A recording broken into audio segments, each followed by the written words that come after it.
Alô, pessoal, bom dia, boa tarde ou boa noite para quem estiver assistindo. Então, vamos começar agora um novo momento dentro da slot principal. Nós vamos começar agora a montar um sistema de aulas a pedido dos nossos próprios colegas, tudo. Aulas objetivas, diretas, com o intuito de ir embasando cada fase do tratamento ortodôntico.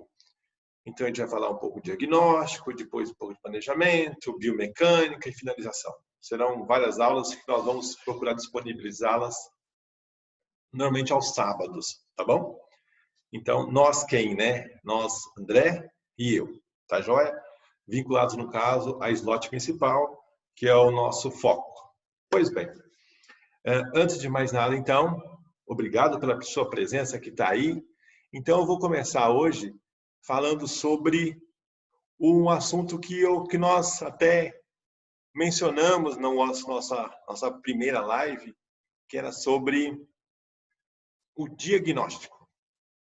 E esse diagnóstico, no caso, focado na face. Então, aqui, só para ratificar com vocês, esse é o nosso intuito, é divulgar a nossa consultoria ortodôntica, chamada slot principal. Que, a pedido de colegas, né, nós estão pedindo que a gente monte essas aulas, e nós estamos já na finalização do nosso canal. Aí eu divulgo mais à frente o nosso canal, para vocês poderem participar, tá bom? Então vamos lá. Então, como nós vamos escrever esse nosso livro? Que livro que é esse? O nosso livro ortodôntico. Então, do nosso tratamento ortodôntico. Nós vamos começar, então, a criar uma estratégia, onde essa estratégia qual que é? É trabalhar o passo a passo da ortodontia. A ortodontia tem segredos? Ela não tem segredos, mas ela tem detalhes. Cada detalhe é importante. Tá joia? Então, cada momento a gente tem uma atitude a ser executada, um procedimento a ser feito. Então, isso vai valorizar cada vez mais o nosso tratamento. Então, o primeiro passo, por onde a gente começa? Que é a pergunta dessa primeira aula. Por onde a gente começa? A gente começa pela face. Todo o nosso planejamento, ele é fundamentado na face do nosso paciente, onde a gente tem aqui um diagnóstico vinculado a essa face. E aí, o que eu pretendo passar a vocês? Os detalhes que permeiam esse diagnóstico. Quais são os detalhes que a gente precisa procurar descobrir para a gente trazer um benefício para o nosso paciente? Então, o diagnóstico sentado na face nada mais é que esse trabalho que nós vamos executar baseado na face do nosso paciente. Onde o nosso paciente ele tem uma miscigenação de raça, então por isso que a variabilidade de faces é muito grande. Em função disso, a gente tem diversos tipos faciais. E para a gente identificar, vamos começar pelo começo. Então, o que seria esse começo? O que a gente avalia numa face, no aspecto frontal? O que é relevante? O que é importante analisar numa face, no diagnóstico frontal? Então, o primeiro deles, ou os itens, seriam a simetria da face, característica de lábios, divisão dos terços da face, proporção dos terços da face, vinculado exatamente naquele terço que mais a ortodontia interfere, no terço inferior. E o último, tão importante, é a expressão do sorriso. Então, simetria facial, o que é? É quando a gente, na nossa consulta inicial, a gente vai avaliar o nosso paciente e vai identificar o quê? Se existe algo que chama a atenção, a nossa atenção. Então, essa primeira consulta é importantíssima. E como que a gente faz isso? Traçando uma linha, essa é uma linha imaginária, que passa pela glabela, subnasal, e importante, usar o filtrum como referência. E traço essa linha essa linha imaginária e verifica se o lado direito ele é equivalente ou ele é proporcional ao esquerdo. Idêntico, idêntico, idêntico, às vezes a gente não vai conseguir que ele seja idêntico, encontrar uma pessoa idêntica. Mas o equilíbrio é o que a gente busca. Tá bom? Característica do lábio. Aí, pronto. O que é característico no lábio? Primeiro, o lábio superior, ele tem uma normalidade em relação ao inferior. Então, o lábio superior, ele expressa esse como se fosse um M. E aí fica marcado bem quem? O arco de Cupido. O lábio inferior, ele mostra mais o vermelhidão do lábio. É onde que as mulheres mais passam batom. O comprimento de lábio, importante, extremamente, porque o comprimento do lábio é que vai determinar a distância interlabial. E existe uma tendência, não, a nossa procura é para que o selamento labial seja passivo na nossa biomecânica. Que a gente termine o nosso caso com o selamento labial passivo.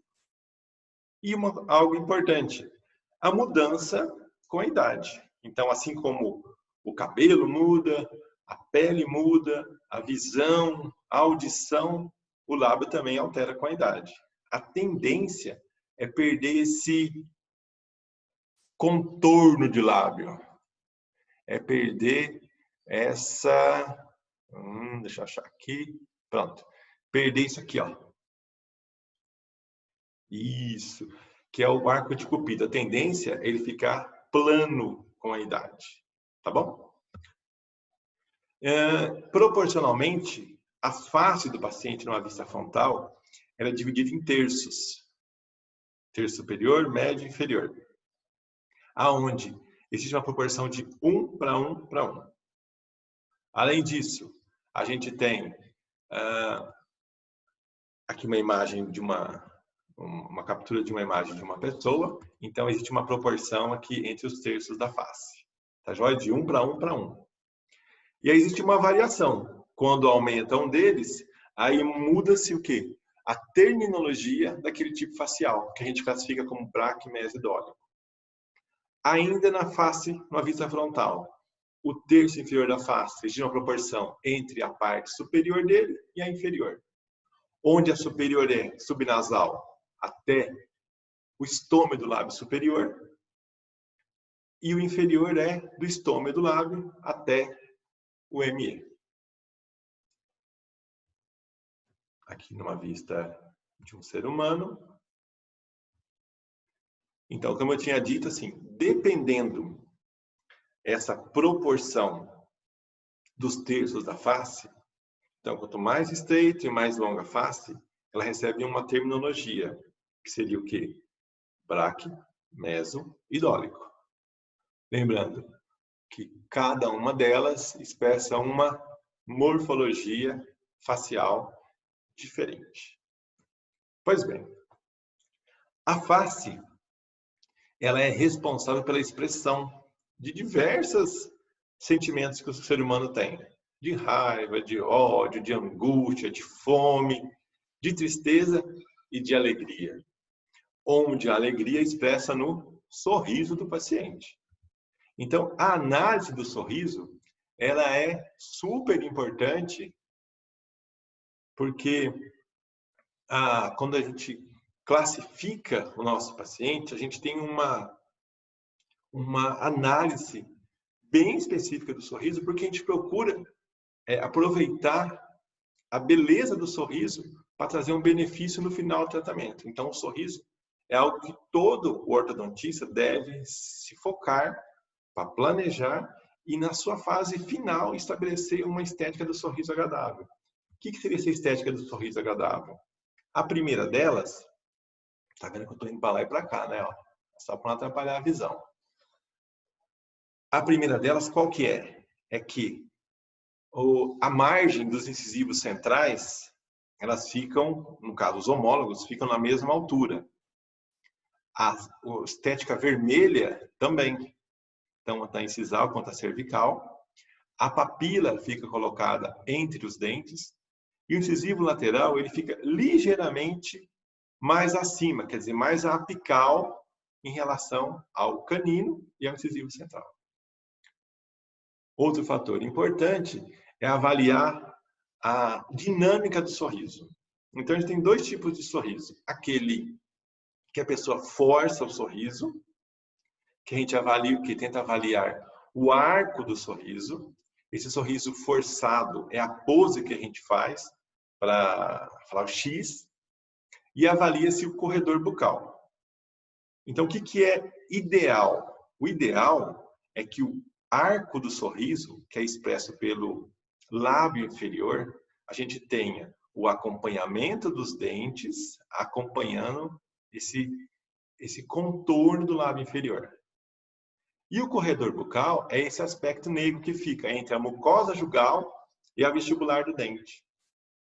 Há uma tendência do ortodontista a ter um corredor bucal, aliás, a proporcionar um corredor bucal estreito, que é um sorriso amplo. Além disso, e tem o sorriso espontâneo. O que é o sorriso espontâneo? É aquele que o paciente dá espontaneamente. Que muitas vezes é difícil de captar esse sorriso lá no centro de radiologia, porque a pessoa que vai fazer a foto, né, que necessariamente não é um radiologista, ele chega para o paciente, não conhece o paciente e diz assim para ele: sorri. Então é difícil capturar esse sorriso. Mesmo o nosso paciente vai um tempo para a gente conseguir isso. Então, a captura, a informação desse sorriso é super importante, porque nessa imagem que está aqui, ó, notem que ela não demonstra nenhum tipo de exposição gengival exagerada nesse sorriso. E observe nessa outra foto. Como que agora ela sorriu espontaneamente. E é uma expressão maior de gengiva. Então, esse é o sorriso espontâneo. Esse aqui, ó. Para quem gosta de foto, fique atento a esse aqui, ó. Quando ela sorri espontâneo, ó, vocês vão ver que o olho dela dá uma fechadinha, ó. Tá vendo? Então tá. Então, qual a importância? Porque a gente vai finalizar um caso ortodôntico ou planejar um caso ortodôntico baseado em vários aspectos. Esses seriam os aspectos. Frontal, no sorriso que a gente observa tudo isso. Além do aspecto frontal, sorriso, o que a gente observa também? O perfil do paciente. A análise do perfil do paciente, o que é? É fazer com que a gente entenda como esse paciente cresceu. Porque o perfil do paciente vai mostrar para a gente se o paciente, numa vista sagital, cresceu equilibradamente ou ele cresceu exageradamente a mandíbula ou deficiente a maxila, ou vice-versa, ou diminuiu um pouco a mandíbula. Então, esse fator de crescimento vai determinar o que se chama de perfil facial. E baseado nisso, a gente vai ter uma classificação. Porém, para avaliar o perfil do paciente é importante que ele não esteja de cabeça baixada, tampouco de cabeça levantada. Então, uma referência é, nessa análise, pedir que o paciente fique olhando lá na frente no horizonte, para que a gente tenha uma linha onde a cabeça fique prostrada, fique posicionada naturalmente, mas não para baixo e nem para cima. Aí, então, se faz a avaliação desse paciente. Ok? Então, além disso, uma outra importância ou um outro requisito importante na nossa avaliação é a relação cêntrica. O que significa isso? Existe o MIH, que é quando o paciente chega no consultório e fala para ele assim, fecha a boca. Aí ele vai e encosta os dentes. Isso é o MIH. Porém, toda avaliação ortodôntica ela precisa ser baseada na relação cêntrica, onde a gente procura deixar o côndilo numa posição adequada, que é superior e anterior na fossa articular, e avaliar a posição dentária. O ideal é que a relação cêntrica esteja, perdão, que a oclusão cêntrica esteja igual à relação cêntrica. Elas estejam equiparadas, ou seja, o dente encosta e a articulação esteja adequada. Qual o motivo disso? Para a gente não levar susto. Tá vendo aqui, ó? Essa foto, o paciente tinha uma relação de classe 1 de canino pré-molar. Beleza? Porém, quando foi feita a manipulação, olha o que aconteceu. O paciente manifestava, então, uma diferença de RC-OC. Notem que a relação do molar está diferente demais, ó. Aqui, o tratamento é totalmente diferente desse aqui, ó. E é o mesmo paciente. Então, para a gente não levar susto, igual a esse aqui, ó. Omo e MH do paciente.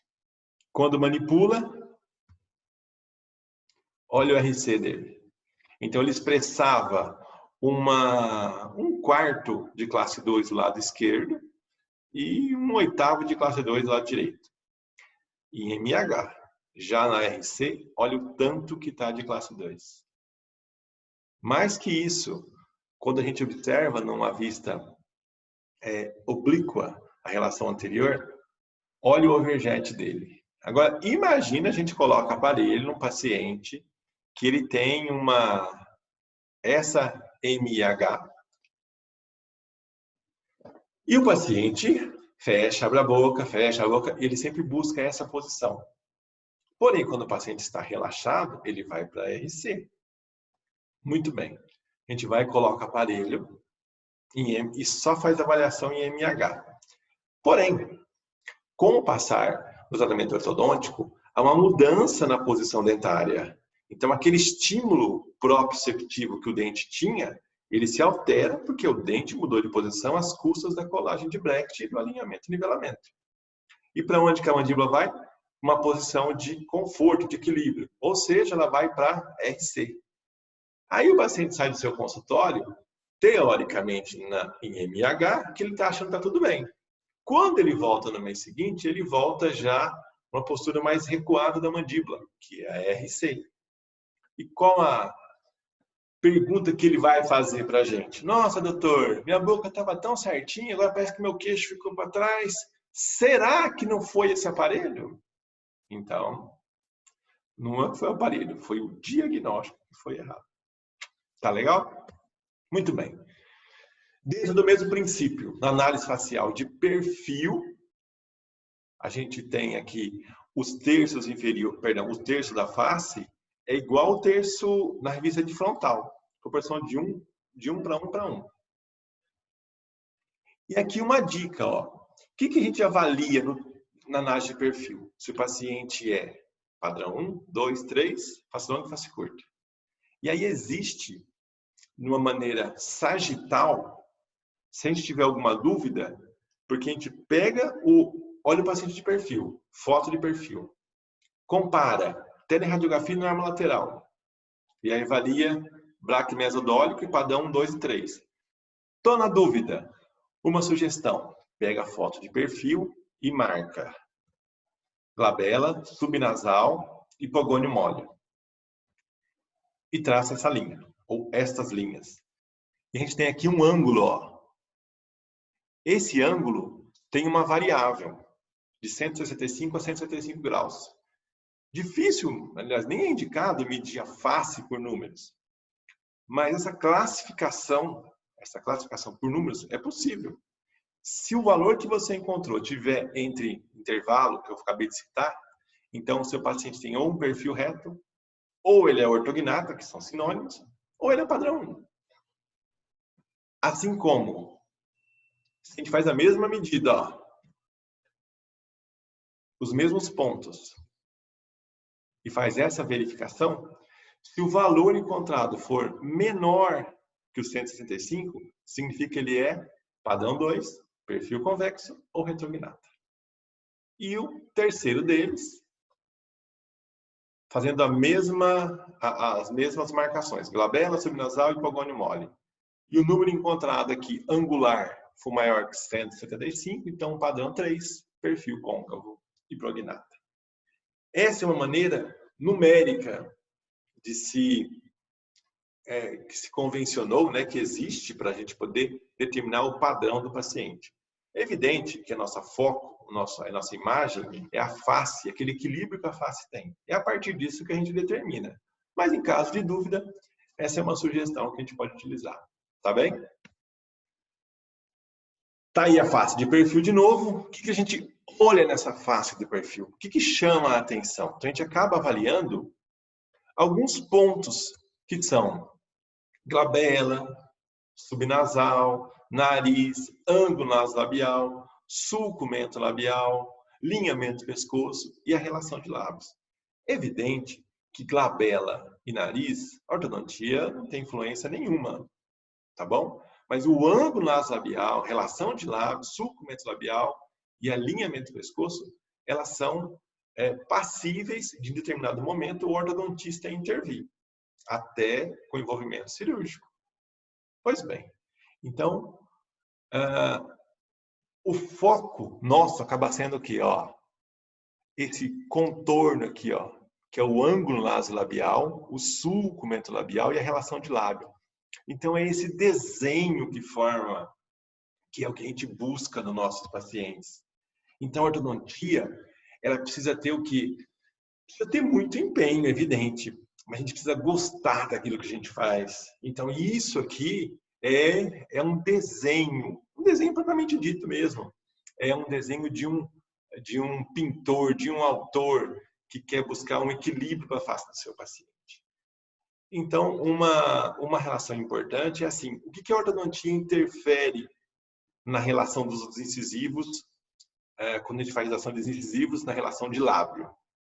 Então, assim, ó, existe uma relação entre a retração dos incisivos superiores e o lábio superior. O que significa isso? Significa assim, que essa relação é 1 para 1, 1 para 2, 1 para 3. O que significa isso? Significa o seguinte, que dependendo de dois fatores, já falo isso logo abaixo, que são tensão e espessura de lábio. O que eles vão nos determinar assim, ó. Para cada 1 milímetro de retração, tem pacientes que eles repercutem 1 milímetro de movimento no lábio superior. Para cada 2 milímetros de retração, repercute 1 no lábio. E para cada 3, repercute 1 no lábio. Como eu disse, isso é variável. Variável em função de quem? Da tensão e da espessura do lábio. Que seria isso aqui, ó. Lábios mais delgados e com grande tensão, a movimentação ortodôntica, ela acompanha quase na sua totalidade.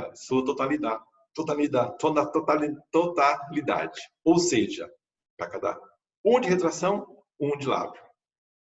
E paciente que tem lábio espesso ou com pouca tensão, já é diferente. O movimento é menor. Então, ele não acompanha em toda a sua totalidade. Então, acompanha maior paciente de lábio fino. Então, quando a gente faz muito movimento de retração ou de protrusão, a resposta é 1 para 1. Outro fator importante é o selamento labial passivo antes da retração. O que seria isso? Competência labial prévia à extração. O que significa? Significa assim, ó. Se o paciente já apresenta um selamento labial passivo incompetente, quer dizer, a boca está entreaberta, lábios protruídos, à medida que faz a retração, o movimento ele é mais expressivo. Já em caso do paciente que já tem o selamento labial passivo, a gente não vai encontrar selamento labial passivo mais, porque ele já está passivo. Então, a expressão maior é onde? Quando o paciente apresenta selamento labial incompetente. Então, o movimento de retração repercute mais nesses casos aqui, ó, que o selamento labial é incompetente. Só para focar, então, o que a gente considera quando a gente está fazendo algum movimento protrusivo e de retração. Não, são tensão e a espessura dos lábios e competência labial. Então, verifique essas duas variáveis para iniciar um movimento ou para planejar um tratamento ortodôntico.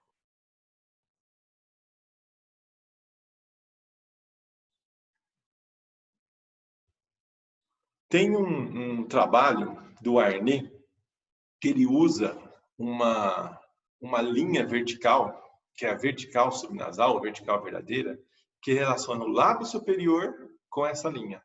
E existem vários pontos que determinam um equilíbrio.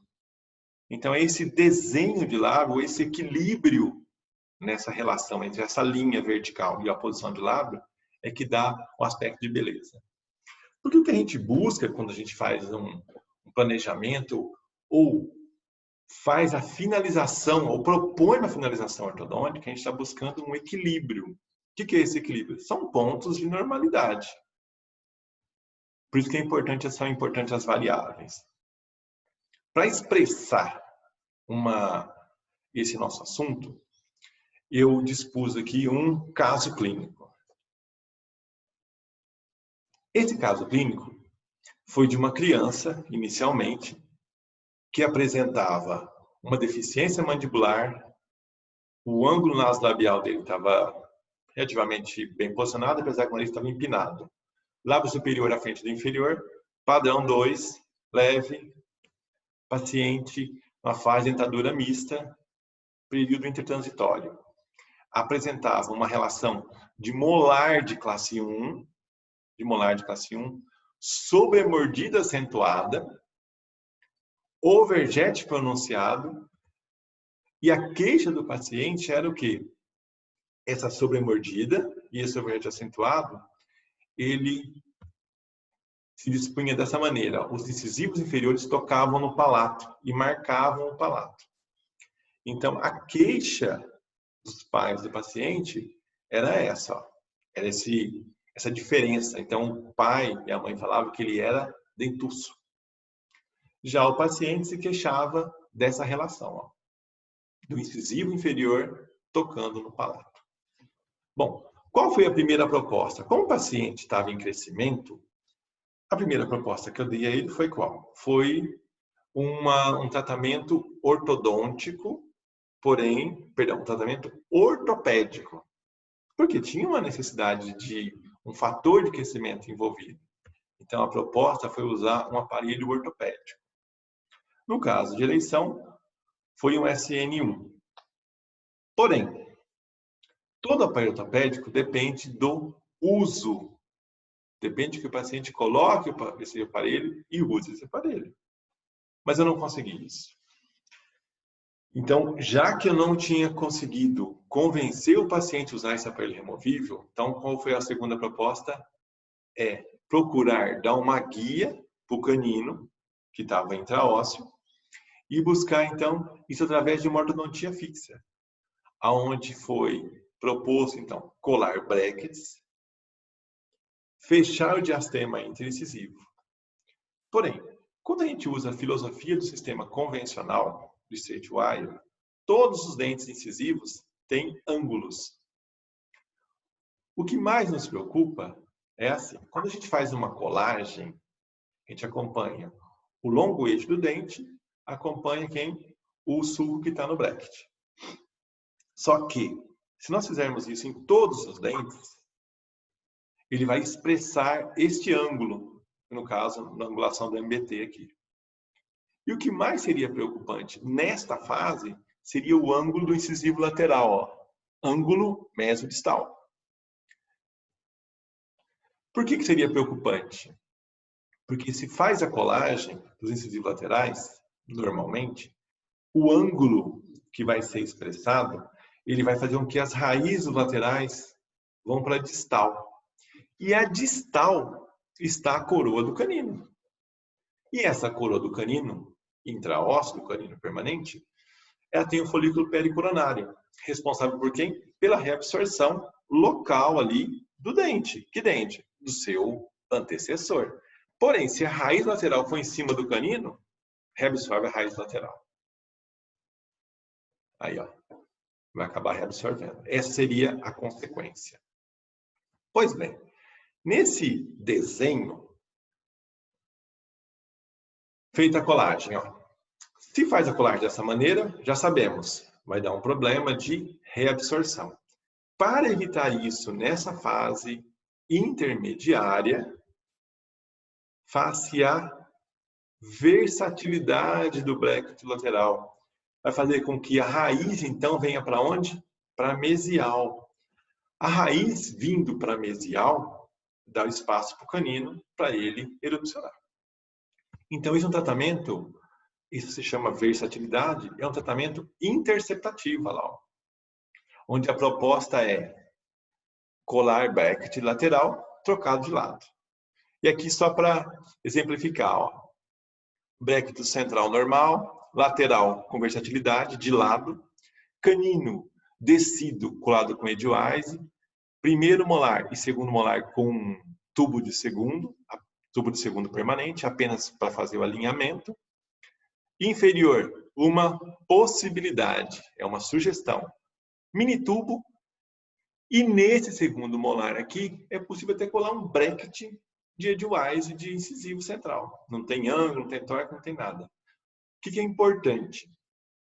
Importante é lembrar que a procura aqui foi para fazer o quê?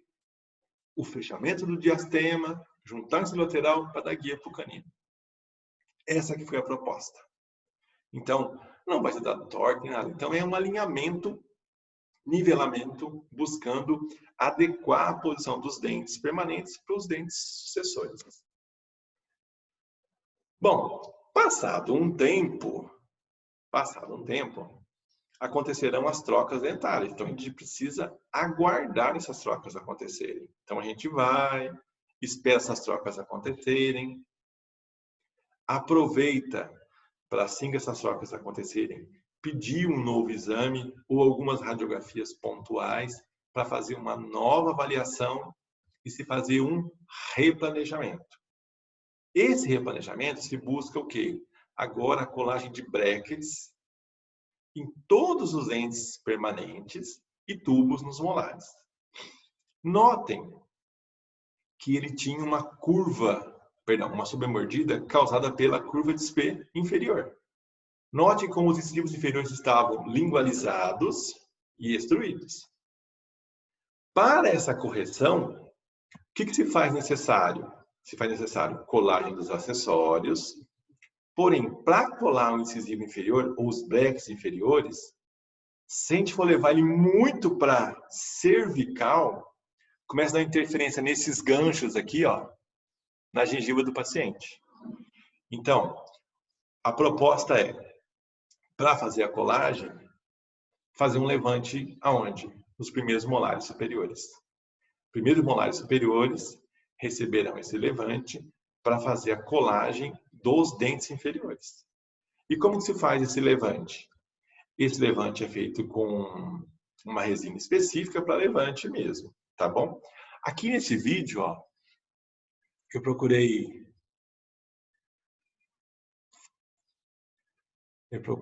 demonstrar aqui como que ele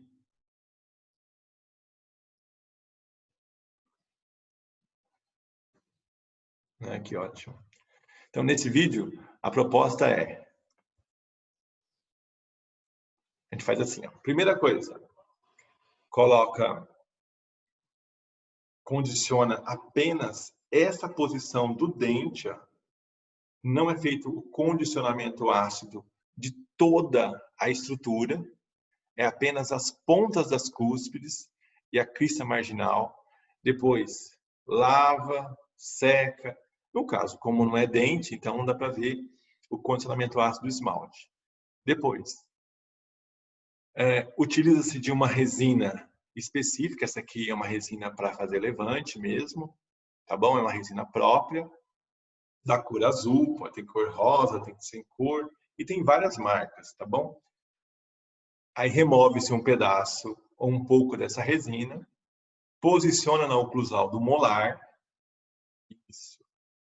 Então, coloca uma quantidade, pega a espátula, passa ela no adesivo, ou passa o microbrush no adesivo, molha no adesivo. Lembra, eu só condicionei, lavei, não passei adesivo no dente. é a resina direto, e agora o adesivo ele só serve para adaptar esse levante. Então, esse levante ele fica na oclusal do molar superior, é normalmente utilizado na oclusal dos molares superiores. Aí tem uma variável, se for para causar intrusão ou não, se é só para criar uma desoclusão, tem várias indicações que eu coloquei como uma proposta quando for falar sobre mordida profunda, tá bom? Mas enfim, vai lá, molhou a espátula na resina e foi adaptando. Ela tem que ficar plana. Ela não fica com interdigitação do dente antagonista, ela fica plana. Então ela fica plana em que sentido? Olha lá, coloca, apoia a espátula nas duas cúspides, vestibular e palatina, e vai deixando ele uma superfície plana. Aí, muito bem, ó. Lembrem-se que esse levante foi feito para criar uma desoclusão apenas para a colagem do bracket. Do outro lado, depois que verificou a altura, coloca um tanto de resina, mesma coisa, condiciona, lava, não passa adesivo no dente, molha o microbrush com adesivo, vai adaptando.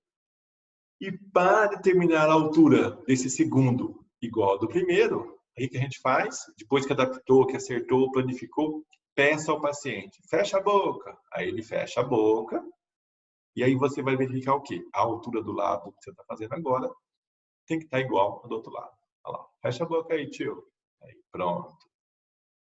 Do ladinho aqui. Olha lá, pronto. E aí, então, fotopolimeriza. Muito bem. Notem que aqui, ó, já está mais adiantado. O arco superior está plano. O arco superior está plano. E aqui, o arco superior está plano. E o arco inferior ainda manifesta uma curva de espelho. Para essa correção da curva de espelho, é fundamental envolver o segundo molar na mecânica, segundos molares superiores. Sempre, sempre. Quando a gente não coloca segundo molar na mecânica? Quando eles não existem, porque foram extraídos, ou quando eles não nasceram. Mas sempre a gente usa o segundo molar na mecânica. E, importante, à medida que vai alinhando e nivelando o arco inferior, sai dos fios de nitinol e vai migrar para os fios de aço. 16, 18, 20. Nesse fio já 16, já inclua uma curva. Que curva? Uma curva reversa, nesse caso, que é para correção vertical, né? Nessa fase de alinhamento e nivelamento. E nesse tipo de maloclusão, foi avaliado no modelo, então é uma curva reversa tipo 1. E a tendência é, à medida que a curva vai se planificando, os incisivos, caninos, eles vão fazendo o quê? Eles vão migrando um pouco mais para o vestibular. Isso acontece pelo seguinte, ó. Se tem uma curva e a gente quer deixar uma reta, ó, essa mão aqui vai ficar parada, ó, que seria o molar. Não, ao contrário, isso aqui seria o molar. Então, à medida que vai deixando uma curva reta, a tendência do dente é fazer o quê? Ele ir para o vestibular, ó, até sumiu da tela. Então, é uma tendência. Então, toda curva, quando ela é planificada, há uma tendência de vestibularização dos dentes. Ah, e se eu extrair o dente? Aí você já não vai ter vestibularização. Vai ser difícil corrigir a curva, porque se extrair dente para depois corrigir a curva, dá um trabalho porque acaba tendo uma área, se faz uma extração no paciente que tem uma curva muito grande, extração de pré, no caso, é difícil essa correção porque falta um dente no alinhamento do nivelamento. E essa deficiência, ou essa falta desse dente, cria um colapso nessa região. Difícil ter essa correção, a menos que você tenha feito extrações por apinhamento severo. Aí muda a conversa. Mas, a princípio, se você não for extrair e tem curva para ser corrigida, chegou no fio 16 de aço, coloca o 16 de aço com curva, e colhe os segundos molares sempre. Bom, aqui dá para ver o segundo envolvido. Note que ainda há um pouquinho de classe 2 ainda para ser corrigido e tem um diastema aqui na distal do canino.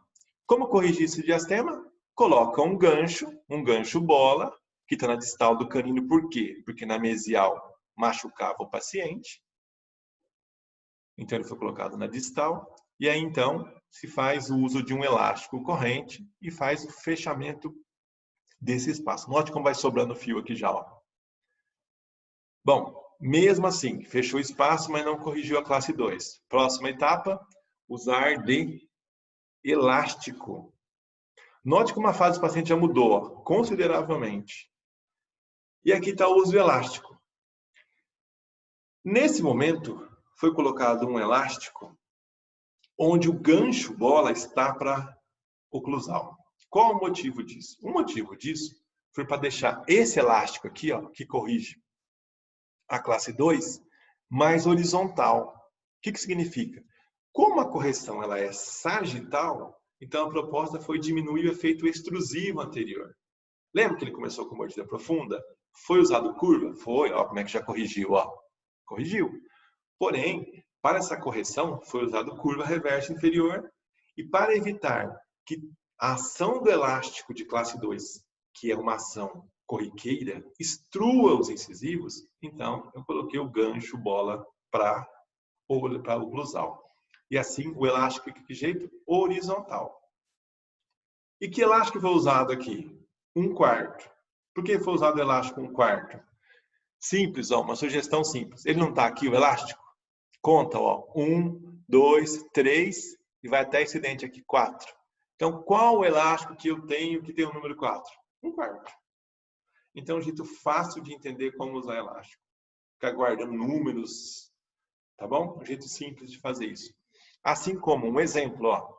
Se fosse usar um elástico em forma de triângulo, aqui, ó. Seria um elástico que seria daqui de cima do canino, viria neste e neste canino.